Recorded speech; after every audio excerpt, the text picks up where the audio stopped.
राम राम दोस्तों। दोस्तों, पाकिस्तान के field field marshal Asim Munir फिर कहीं बंकर से बाहर निकला है। जा करके अमेरिका के राष्ट्रपति ट्रम्प के जूता उता साफ कर करके पूरा मस्का पानी लगा करके वापस पाकिस्तान आया। तो वो कल एक नेवल के परेड में गया था, पासिंग आउट परेड में। वहाँ पे जा कर के अपनी जिहादी सोच और अपनी गीदड़ भभकी भारत को फिर से दिया। उसने कहा अगर भारत ने उकसाया तो हम भारत की ऐसी की तैसी कर देंगे। अगर हम वो कौम हैं जो सिर्फ अल्लाह से डरते हैं, अबे जिहादी मुनीर मुल्ला कठमुल्ले मुनीर, तू तो वो है डरपोक। जब भारत ने हमला किया था ना तो बंकर में छुप करके बैठा था, समझा। एक भी दिन बाहर नहीं दिखाई दिया था, 3-4 दिन बंकर में छुपा हुआ बैठा था। और फिर जब इतनी तेरे पास ताकत थी और तेरी इतनी ही जिगर में दम था, तो अपने डीजीएमओ के थ्रू भारत से युद्ध क्यों रोकने की विनती किया? क्यों नाक रगड़ा? क्यों ऐसा किया? नहीं ना।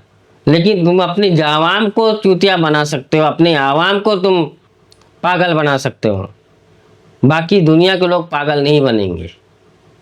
सब जानते तुम्हारी औकात क्या है। तुम्हारी औकात इतनी है कि भारत के ब्रह्मोस का नाम सुनते हुए पैंट गीली हो जाती है, और दूसरी बीएलए और टीटीपी के नाम से तुम थर थर कांपते हो। तो भारतीय फौज का तो कहीं पर नाम ही नहीं आया। जिस दिन भारतीय फौज सामने खड़ी मिल गई ना मुनीर, उस दिन तुमको हार्ट अटैक आ जाएगा। गोली की जरूरत नहीं पड़ेगी, सिर्फ हमारे फौजियों के तुम सितारे देखोगे ना, उसी दिन तुमको हार्ट अटैक आ जाएगी। इतना मत अपना भेजा चलाओ कि भारतीय फौज बिना सरकार के इजाजत के ही तुम्हारे बैंड बजा दे। तुम्हारे लोकेशन अब तो बंकर में नहीं छिपे बैठे हो ना, सिर्फ ये गार्ड गैंडमैन भी तुम्हारा काम बजा देगा। इसलिए ज़्यादा होशियारी ना करो। और मोदी जी ने कहा है कि अपना आवाम और तुम शांति से 2 वक्त की रोटी खाओ, नहीं तो मोदी जी की गोली तो है। बच्चा, तुमको मोदी जी की बात भूलना नहीं चाहिए। अगला नंबर जो तुम्हारी थल सेना है ना, उसका ही लगेगा। इस बार तो एयरफोर्स ने ही तुम्हारी बैंड बजाई है, और एयरफोर्स का ही बैंड बजाया और आतंकवादियों का। लेकिन अगला नंबर सिंदूर ऑपरेशन बंद नहीं हुआ, अभी एक इंटरवल हुआ है, जो कि अभी लंच कर रहे हैं। अभी इंटरवल के बाद वापस ऑपरेशन सिंदूर जब चालू होएगा ना, इस बार तुम्हारे जो थल सेना है ना, जो जीवी क्या जीएचक्यू क्या बोलते हैं, रावलपिंडी का हेडक्वार्टर, उसके बंकर भी नहीं बचेंगे और तुम भी नहीं बचोगे। तो बच्चे, यही इतनी एक हमारी तो खास करके तुमको फोकस मुफ्त की सलाह है कि भारत का नाम ही मत लो, जिससे तुम लाख गुना अपनी जिंदगी और अपने लोगों की जिंदगी बचा लो। और लड़ाई करने का इतना ही अगर भूत सवार है तो टीटीपी वाले से और बलूचिस्तान में जाकर के लड़ो, जो कि वो बांग्लादेश बनने के रास्ते पे जा रहे हैं। और कश्मीर का जो राग गा रहे हो ना, ओ पीयूके जो है ना, बहुत जल्दी तुम्हारे पिछवाड़े पर लात मार करके और भारत में शामिल हो जाएगा।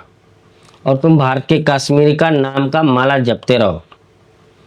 और जो काफिर और मुसलमान गैर मुसलमान की जो बातें किए थे ना, वो सब तुमको धर्रे पे दिखा देंगे। और रही बात, अभी तो ईरान नया नया दुश्मन हुआ है, उससे भी निपट लो। उसके बाद लास्ट में सबसे निपटने को हो जाए तो भारतीय फौज जिंदाबाद है, क्योंकि वो लास्ट टाइम है भारतीय फौज के दर्शन करना, क्योंकि उनके दर्शन करने के बाद तुमको सीधा 72 होरे नसीब हो रहेगी।